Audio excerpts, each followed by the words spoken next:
اگر یہ کہا جائے نہیں بلکہ کہا جاتا ہے کہ بڑے بڑے آ کر کے ان کی بارگاہ میں بونے ہو جاتے ہیں، یہ بھی غالباً جو ہے حضرت علامہ مفتی شبیر حسن صاحب ہی کا قول ہے کہ علامہ اتنے قداور شخصیت نام ہے، اتنی اونچی شخصیت کا نام ہے کہ بڑے بڑے وہاں آنے کے بعد بونے ہو جاتے ہیں۔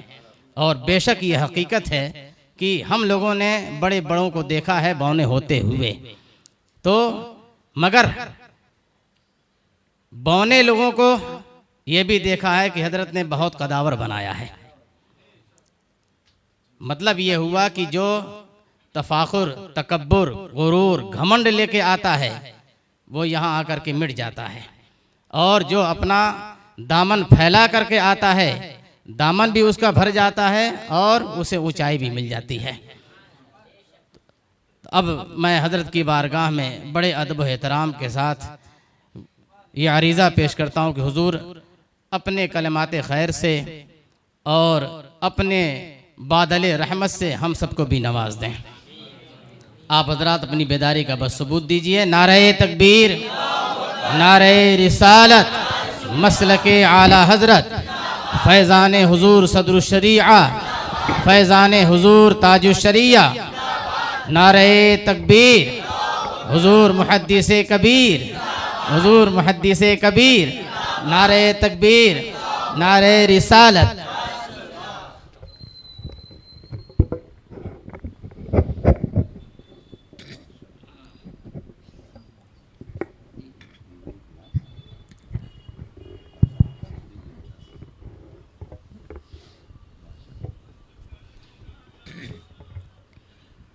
السلام علیکم ورحمۃ اللہ وبرکاتہ۔ نحمده ونصلي ونسلم على رسوله الكريم،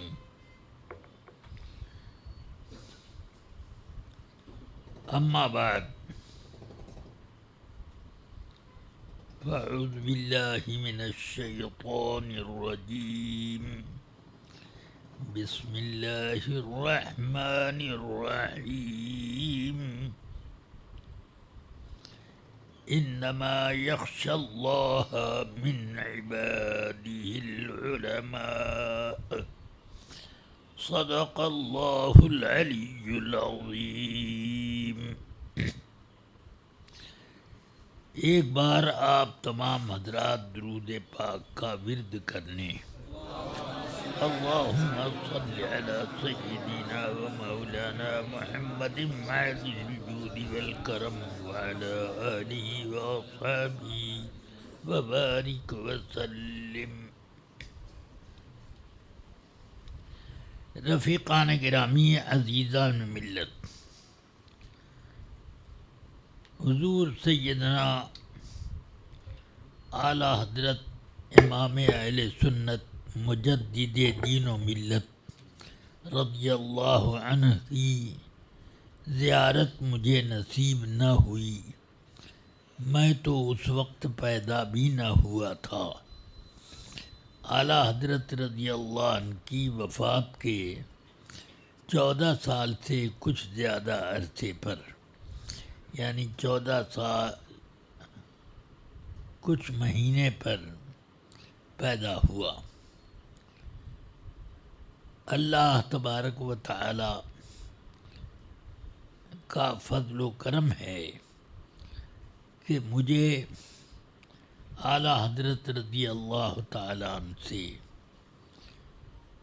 جو نسبت حاصل ہے وہ خاندانی طور پر بھی ہے تعلق کہ میرے تمام بڑے بھائی اعلیٰ حضرت رضی اللہ تعالی عنہ کی بارگاہ کے فیض یافتہ اور مرید رہے، اور میں آپ سے مرید نہ ہوا، مگر میں جانتا تھا اپنے بچپن میں بھی کہ حضور سرکار مفتی اعظم رضی اللہ تعالی عنہ فیوز و برکات کا سرچشمہ ہے، وہاں میں بریلی شریف جا نہ سکا تو میں نے ایک خط لکھ کر کے سرکار مفتی اعظم سے بیعت حاصل کی، اور آپ نے اس خط کے جواب میں خط اور شجرہ دونوں بھیجا۔ خط میں دعائیں تھیں اور شجرہ مبارکہ تھا۔ بہرحال میرے مرید ہوئے تقریباً 70-72 سال ہو چکے۔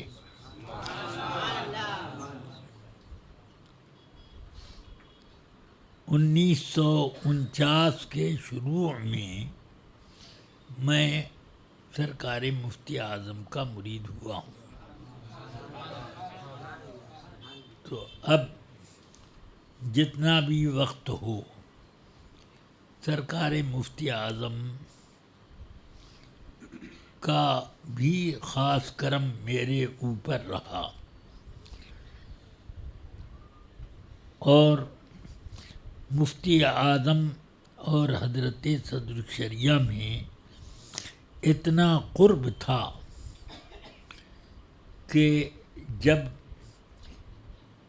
میں چھوٹا تھا چند مہینوں کے لیے حضرت صدر الشریعہ علیہ الرحمہ بریلی شریف تشریف فرما ہوئے، تو اس وقت میں نے یہی دیکھا کہ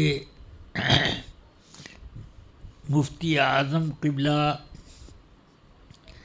ناشتہ، دونوں وقت کا کھانا اور شام کی چائے وغیرہ حضرت صدر الشریعہ کے ساتھ بیٹھ کر ہی سب سامان سرکار مفتی اعظم کے گھر ہی سے آتا،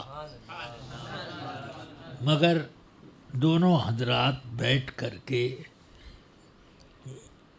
وہ مشغول خورد و نوش ہوتے تھے۔ اس سے اندازہ آپ لگا سکتے ہیں کہ کتنا گہرا تعلق تھا۔ کسی بھی بڑے عالم کے ساتھ بیٹھ کر اپنے گھر سرکار مفتی اعظم کو کھاتے ہوئے میں نے نہیں دیکھا، مگر حضرت صدر الشریعہ کا وہ اتنا احترام فرماتے، اور حضرت صدر الشریعہ بھی ان کی بہت زیادہ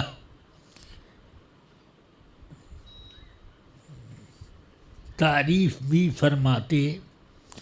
ایک پنجابی شاگرد تھے، دور حدیث میں پڑھ رہے تھے، وہ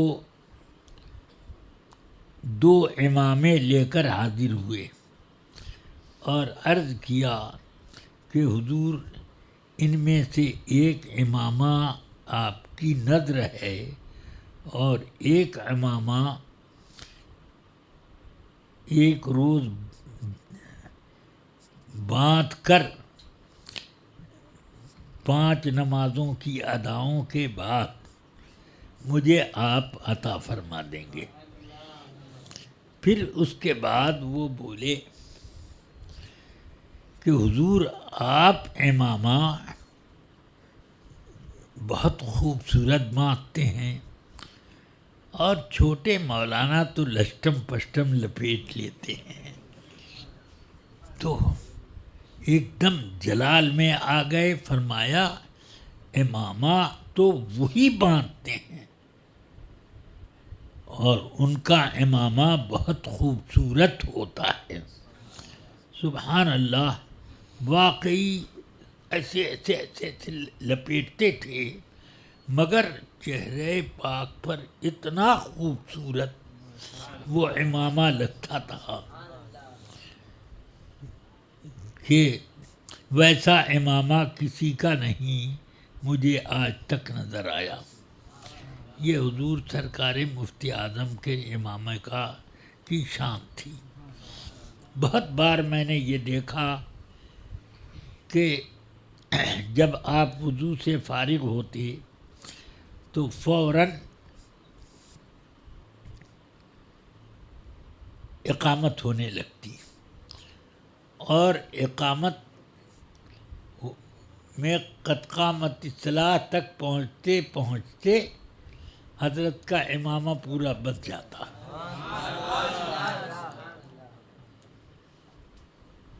بہرحال حضور سرکار مفتی اعظم سے بھی مجھے فیض حاصل کرنے کا موقع ملا، اور آپ نے مجھے بہت ہی نوازشوں کے ساتھ پروان چڑھایا۔ سیدنا اعلیٰ حضرت رضی اللہ تعالیٰ عنہ کے بارے میں حضور حافظ ملت نے مجھ سے فرمایا، جاؤ رمضان کی پہلی یا دوسری تاریخ کو میں مبارک پور پہنچا تھا کہ حافظ ملت سے ملاقات کر لوں، تو ملاقات ہوئی۔ پھر آپ تراویح کے بعد اس کمرے میں آئے جہاں میں ٹھہرا تھا۔ فرمایا کہ کیا کر رہے ہو گھر؟ میں نے کہا گھر ہوں، ایسے ہی ہوں، کچھ مطالعہ کر لیتا ہوں۔ تو بریلی نہیں گئے؟ میں نے کہا اب 2-4 روز میں جاؤں گا۔ کہ 2-4 روز میں؟ نہیں، کل یہاں سے صبح گھر جائیے اور وہاں سے جلد کل ہی بریلی کے لیے روانہ ہو جائیں۔ میں نے کہا ٹھیک ہے، حضور کا جو حکم ہو۔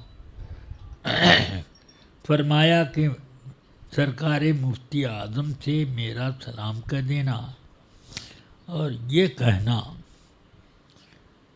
کہ اعلیٰ حضرت کے فیض و برکات اور آپ کے تبرکات سے کچھ عطا فرما دیں۔ تو میں گیا، وہاں پہنچا۔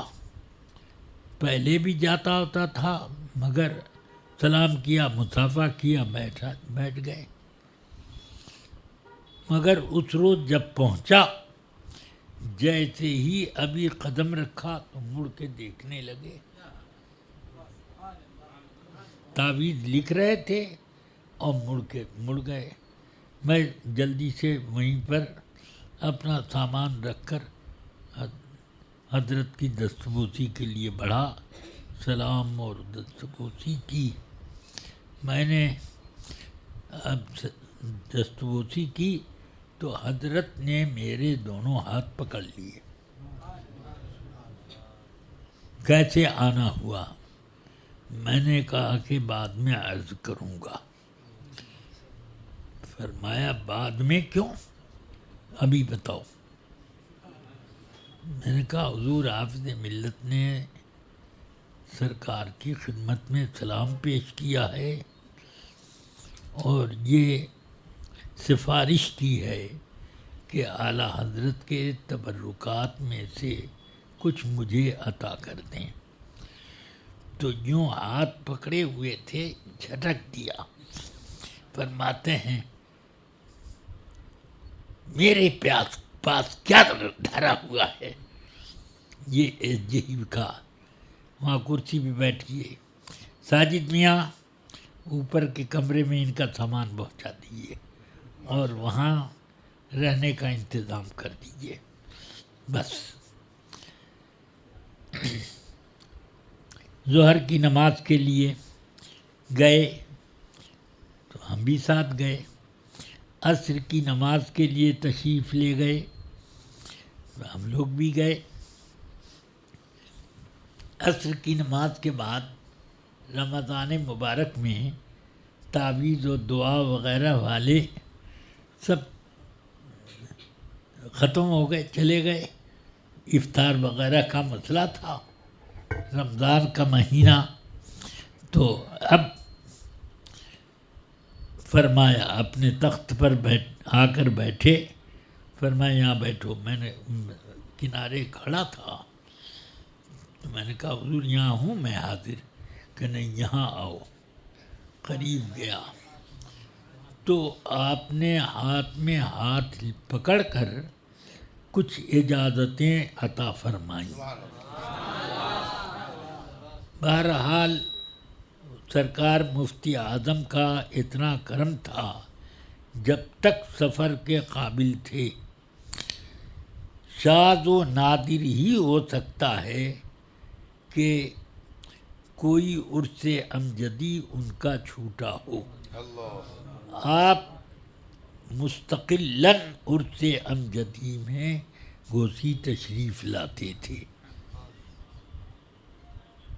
ہم لوگ ضیافت کے اہل ہیں نہیں تو ان کی خدمت باقاعدہ کر نہیں پاتے تھے، مگر الحمدللہ کبھی ان کے لیے کوئی ایسی بات نہیں ہوئی. ایک مرتبہ مغرب کی نماز کے لیے میں جا رہا تھا، اذان ہونے والی تھی. تو جیسے ہی پھاٹک پر پہنچا اپنے، تو ایک آدمی دوڑتے ہوئے آ کر کے مجھ سے کہتے ہیں مفتی اعظم آ رہے ہیں اور ان کے ساتھ ایک عالم اور ایک خادم بھی ہیں. تو کہاں ہیں؟ آ رہے ہیں. تو میں نے دیکھا کہ پیدل ہی تشریف لا رہے ہیں. تو میں جلدی سے گھر میں بھاگا اور میں نے اماں جی سے عرض کی کہ وہ تشریف لا رہے ہیں. تو فرمایا بیٹھک جلدی سے ٹھیک ٹھاک فرش وغیرہ کرو بیٹھاؤ. تو میں نے پہلے تو ایک پلنگ ڈال دی گھر کے دروازے کے باہر جو میدان تھا اس میں، اور فرمایا کہ حضور ذرا یہاں تشریف رکھیں، اور پھر بیٹھک میں جلدی سے فرش وغیرہ کا انتظام کر کے تو وہاں بیٹھتے ہی فرماتے ہیں یہ میں مولانا قاضی شمس الدین صاحب کو اپنے ساتھ لایا ہوں. 3 روز سے جین پور میں ہیں، ان کو مزے کی چائے نہیں ملی. اپنی والدہ ماجدہ سے کہہ دیجئے کہ قاضی صاحب کے لیے اچھی چائے کا انتظام کریں. یہ نہیں فرمایا کہ مجھے بھی قاضی کی چائے نہیں ملی. قاضی صاحب کے بارے میں میں نے آ کر گھر میں کہہ دیا. پھر وضو کا پانی وغیرہ لایا، جلدی جلدی وضو کیا، حضرت نے نماز ادا کی گئی. پھر چائے ناشتہ وغیرہ لایا. تو چائے کی پہلی گھونٹ لینے کے بعد فرماتے ہیں قاضی صاحب کہ چائے کیسی ہے؟ یا نہیں اب طبیعت کے مطابق بہت اچھی. فرمایا کہ ہاں بس اسی لیے میں نے آپ سے جین پور میں کہا تھا کہ آپ گھوسی چلیے، وہاں میں آپ کو چائے پلاؤں گا. اتنا گہرا تعلق حضور سرکار مفتی اعظم ہمارے گھر سے رکھتے تھے. اور میری تمام بہنیں اور 2 بہنیں تھیں وہ بھی، اور جتنے میرے بھائی اور مولانا ابو یوسف کے علاوہ جتنے میرے لڑکے ہیں، اور سب کے سب سرکار مفتی اعظم کے غلام ہیں۔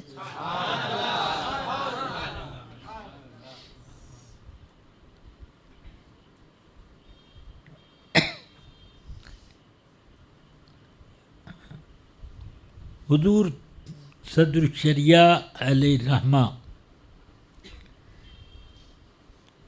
پر اتنا اعتماد آپ ہی کو نہیں اعلیٰ حضرت کو بھی تھا کہ فرماتے ہیں اعلیٰ حضرت تفقہ جس چیز کا نام ہے وہ مولوی امجد علی میں زیادہ پائیے گا، یہاں کے موجودین میں محمد امجد علی مولوی امجد علی میں زیادہ پائیے گا،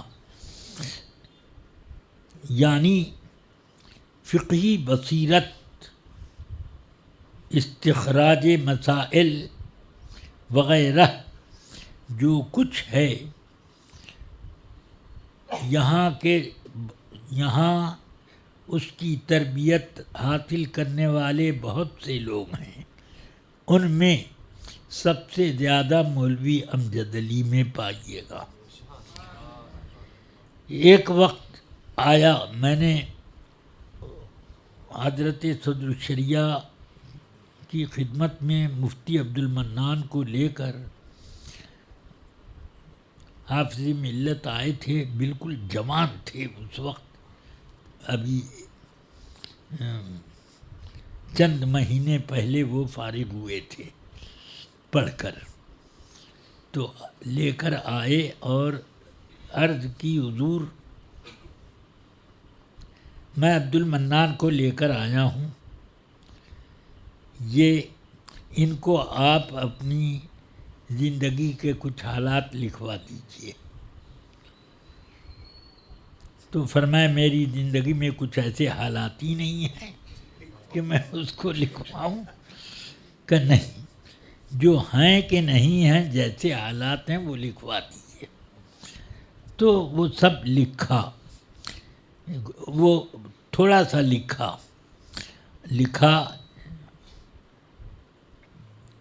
روزانہ فتویٰ وغیرہ لکھوانے کے بعد، کیونکہ نظر سے معذور ہو گئے تھے تو املا کراتے تھے، اس کے بعد پھر مفتی عبد المنان صاحب کو وہ کچھ لکھاتے تھے۔ وہ جو مسودہ انہوں نے لکھا تھا، میں اس کو میں نے پڑھا، اس میں یہ بھی زیادہ تر میں نے پایا کہ اعلیٰ حضرت کے حالات زیادہ لکھوائے، اور ان حالات میں ایک لفظ یہ بھی لکھوایا کہ پٹنہ مدرسہ حنفیہ میں پڑھاتا تھا، اس کے محتمم قاضی مولانا قاضی عبد الوحید صاحب تھے، ان کا میرے اوپر بہت بڑا یہ احسان ہے کہ اعلیٰ حضرت وہاں پر تشریف لائے تو انہوں نے مجھے مشورتاً کہا کہ آپ اعلیٰ حضرت سے مرید ہو جاتے تو زیادہ بہتر تھا۔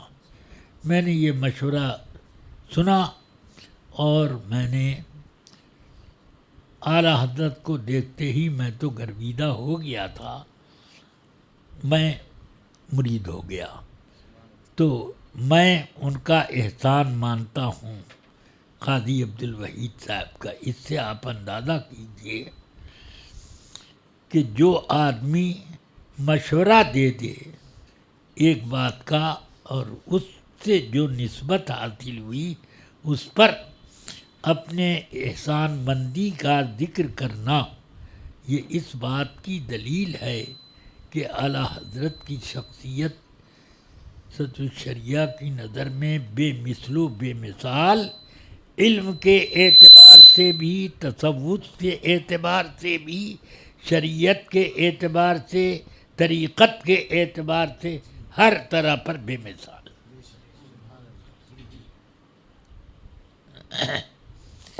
کسی نے آپ سے دریافت کیا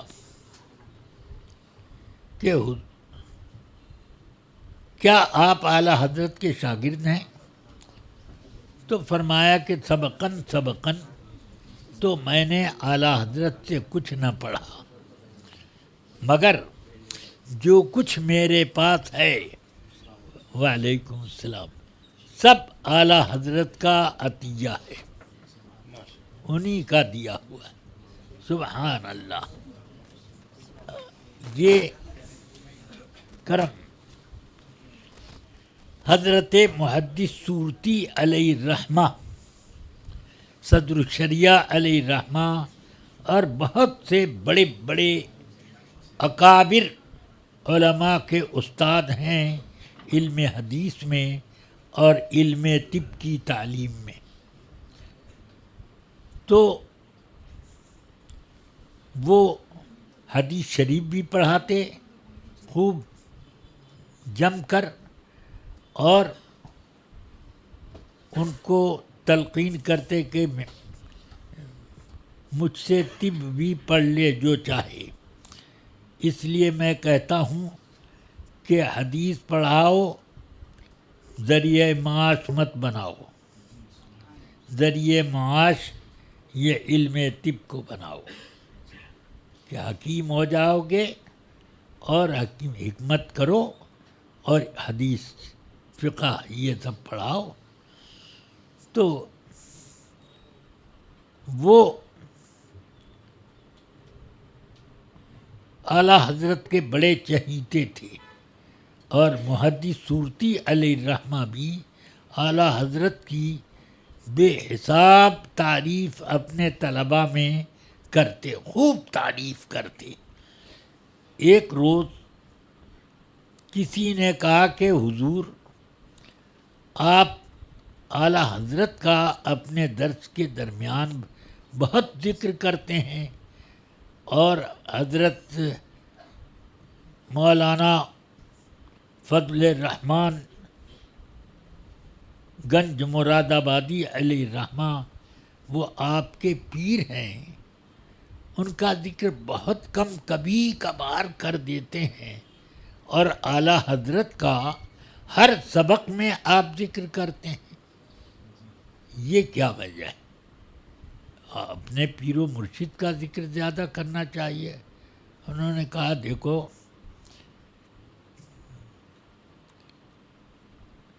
پیر نے تو میری نسبت سرکار دو عالم صلی اللہ علیہ وسلم سے جوڑ دی، مگر عشق رسول اعلیٰ حضرت کے ذریعے ملا، دولت عشق یہاں ملی۔ سیدنا اعلیٰ حضرت رضی اللہ تعالیٰ عنہ کا یہ ارشاد خوب اچھی طرح یاد رکھیے۔ آپ جب اپنے دارالافتاء میں بیٹھتے تو بہت لکھتے تھے۔ لکھنے کا تو انداز یہ تھا کہ 4 آدمیوں کو اپنا لکھا ہوا مسودہ نقل کرنے کے لیے 1 2 3 4 ایسے بیٹھاتے تھے۔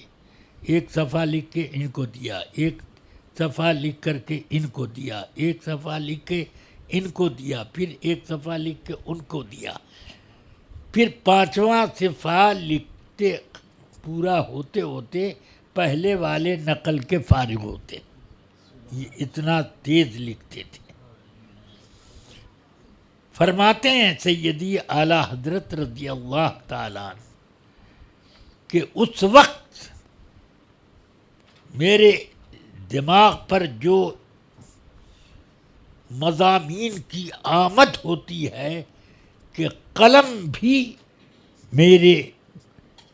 میرا ساتھ نہیں دے پاتا، وہ اس وقت ہوتا ہے جب محدث سورتی یا ان کے شاگرد مولوی امجد علی میرے پاس بیٹھے ہوں، تو مضامین کی بے حساب آمد ہوتی ہے۔ یہ کیا مطلب ہوا؟ کچھ سمجھ میں آئی بات؟ کہ مضامین کی آمد ان دونوں میں سے ایک اگر موجود ہو تو بے تحاشا آمد شروع ہوتی ہے۔ اس کا مطلب یہ ہے کہ یہ دونوں بھی مقبول بارگاہ رسالت ہیں اور مضامین وہیں سے نہ آتے ہیں، تو ان دونوں کی رعایت کے ساتھ مضامین آنا، یہ اس کا مطلب ہوا۔ تو اس سے آپ ان بزرگوں کی بھی اہمیت سمجھیے۔ ایک بات پر اب میں بات ختم کرتا ہوں۔ حضور صدر الشریعہ نے جو مفتی عبد المنان صاحب کو قلم بند کرایا تھا، املا کرایا تھا، اب وہ مکمل کیا ہوتا، وہ کام بھی جتنا ہو جاتا تو اچھا تھا، مگر رمضان شریف کا موقع تھا، 20 تاریخ تک لکھتے رہے۔ دوپہر کو فرمایا عبد المنان بس اب مجھے اعتکاف میں بیٹھنا ہے، اب وہاں دنیا کی باتیں بند، واپس جاؤ۔ مگر وہ پڑے رہے۔ تو وہ حضرت صدر الشریعہ علیہ الرحمہ نے اسی میں یہ لکھوایا۔ ایک روز اعلیٰ حضرت رضی اللہ تعالی عنہ نے ایک قالین بچھوایا اور اس پر 2 مسندیں رکھیں اور 2 ڈیسک رکھوائے اور 2 قلمدان ان دونوں کے پاس۔ میرا ہاتھ پکڑا اور چھوٹے مولانا کا ہاتھ پکڑا، یعنی مفتی اعظم۔ حجت الاسلام کو بڑے مولانا کہا جاتا تھا، اور یہ ہم لوگ خود چھوٹے مولانا بڑے مولانا یہ کہا کرتے تھے۔ تو اب یہ تو ایک مجھے پکڑا اور ان کو پکڑا اور فرمایا، الفاظ یہ ہیں، مجھے جو حکم اللہ اور رسول کے دربار سے ملا ہے اس کے مطابق میں آپ دونوں کو قاضی شرع مقرر کرتا ہوں۔ آپ دونوں کے فیصلوں کا حکم وہی ہوگا جو قاضی اسلام کے فیصلے کا حکم ہے۔ سینکڑوں وہ بڑے بڑے مفتیان کرام اعلیٰ حضرت کے خدمت گزار حاشیہ نشین موجود ہیں، مگر ان سب میں یہی انہی دو کی کلائی کیوں پکڑی گئی اس کام کے لیے۔ اس سے آپ اندازہ کر سکتے ہیں کہ اعلیٰ حضرت کی مستقبل کے حالات بھی جانتے تھے، اور اعلیٰ حضرت جس کے بارے میں جو منصب طے کر دیتے تھے وہ منصب اس کے پاس نہ ہو تو ہو جاتا۔ ہاں، یہ شان ہے۔ تو اس لیے اب یہ دونوں حضرات اعلیٰ حضرت کے بعد مرجع فتویٰ سب سے زیادہ پورے ہندوستان میں اگر کوئی تھا تو یہی دو تھے۔ یہاں تک کہ حضرت مولانا ضیاء الدین پیلیبھیتی علیہ الرحمہ جو اعلیٰ حضرت کے اجل خلفاء میں اور بہت بڑے عالم دین ہیں اور بہت بڑے بزرگ، رسائل حنفیہ آپ ہی کی ادارت میں نکلتا تھا، وہ حضرت مولانا ضیاء الدین علیہ الرحمہ کا ایک خط میں نے دیکھا اپنے گھر، اس میں لکھا ہوا تھا، میں نے آپ کی خدمت میں ایک سوال وقف سے متعلق بھیجا۔ سوال مشکل ہے اور اس کا کوئی حل کتابوں میں مل نہیں رہا ہے۔ اعلیٰ حضرت کے بعد آپ سے نہ پوچھوں تو کس سے پوچھوں؟ اس لیے جلد اس کا جواب ارسال فرما دیں۔ تو یہ ایک جید عالم اور صاحب قلم، صاحب افتاء، اس کی یہ تحریر پڑھنے کے بعد میں سمجھ گیا کہ اعلیٰ حضرت کے جتنے بڑے بڑے فیض یافتہ لوگ تھے وہ سب صدر الشریعہ کو یکتائے روزگاری مانگتے تھے۔ مفتی اعظم بھی صاحب تقویٰ اور مرجع فتویٰ ان کی نظر میں بھی تھے۔ سمجھ میں آئی بات؟ اور اعلیٰ حضرت نے ان دونوں کو اسی درجے میں رکھا۔ پھر آپ آگے بڑھیے۔ سرکار مفتی اعظم علیہ الرحمہ گوسی تشریف لائے ایک موقع پر۔ ادری بھی گئے تھے تو جمعرات کو ادری گئے اور جمعے کو آ گئے، کیونکہ مفتی اعظم اس بات کے قائل تھے جو سرکار امام اعظم اور ان کے اصحاب کا فتویٰ ظاہر الروایت ہے، یہ کہ جمعہ یا تو وہ جمعہ شہر ہی میں پڑھا جائے تو ہو سکتا ہے، سمجھ میں آئی بات، اور غیر شہر میں نہیں۔ اور شہر کے لیے ایک شرط ہے کہ وہاں پر ایک حاکم ایسا ہو جو مقدمات کا فیصلہ کر سکے۔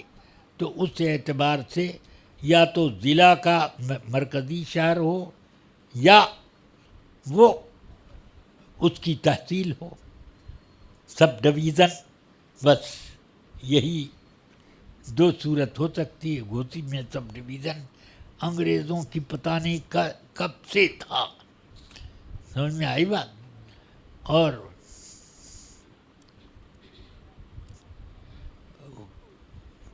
گوسی میں آ کر کے نماز جمعہ پڑھتے،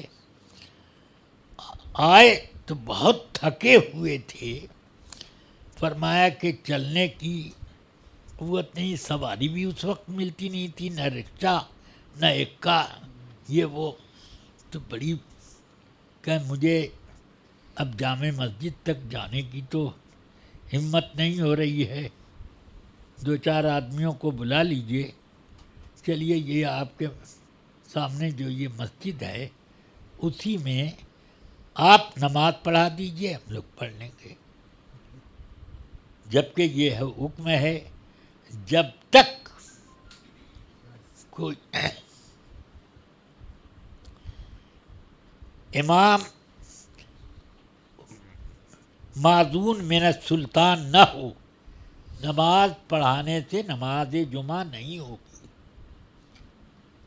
تو مفتی اعظم یہ جان رہے ہیں کہ میں اگر اذن دے دوں تو اذن من السلطان ہو گیا، وہ اسی لیے یہ فرما رہے۔ تو اس روز مجھے سمجھ میں آیا کہ واقعتاً شرعی طور پر سرکار مفتی اعظم پورے ہندوستان کے قاضی القضات بھی ہیں اور سلطان اسلام بھی ہیں۔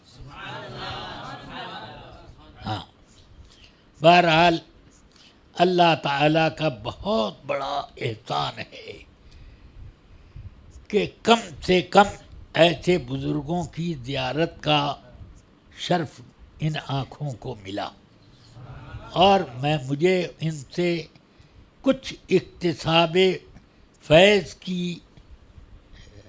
کا بھی موقع ملا، اور ان سے اپنی حیثیت کے اعتبار سے فیض بھی حاصل کیا۔ اللہ تبارک و تعالی ان بزرگوں کا، ان تمام بزرگوں کا، اعلی حضرت کا، سرکار مفتی اعظم کا، حضرت صدر الشریعہ کا، حضور حافظ ملت کے فیوض و برکات کی چادر ہمارے سروں پر ہمیشہ کرم گستر بنائے اور اس سے فیض اٹھاتے رہیں ہم سب لوگ۔ ان لوگوں کی محبت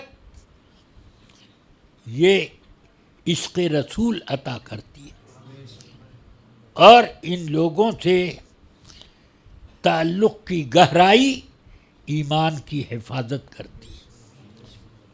اس لیے میں لوگوں سے حضرت تاج الشریعہ کے سامنے یہ کہا کرتا، انگلینڈ میں بھی اور ہالینڈ میں، امریکہ میں بڑے بڑے مجمع ہوتے تھے جلسے ولسے کے، تو میں ان لوگوں سے کہا کرتا تھا کہ سنو، مرید تو جس سے بھی ہو جاؤ، مگر یہ یاد رکھو کہ ایمان کی حفاظت کرنی ہے تو تاج الشریعہ کے مرید ہو جاؤ۔ یہ میں کہا کرتا تھا کہ ایمان کی حفاظت کی یہ ضمانت ہے۔ ہاں، اور واقعی جو شخص سچا مرید حضرت تاج الشریعہ کا ہے وہ ٹناٹن سنی ہے۔ پھسے مرید کی بات میں نہیں کرتا۔ ہاں، میں تاج الشریعہ کے سچے مرید کو کہتا ہوں۔ میں نے بہت جگہ اس طرح کے اعلان کیے، اور لوگ تو اعلان کرتے ہیں مریدین کے مرید ہو جاؤ، مگر وہاں پر وہ نہیں پہنچ پاتی ہیں، امریکہ نہیں پہنچ پاتے۔ اسی طرح سے یہ جتنی جگہوں پر ہوا میں نے یہی کہا، اور الحمدللہ بھیڑ لگا کر لوگ مرید ہوئے۔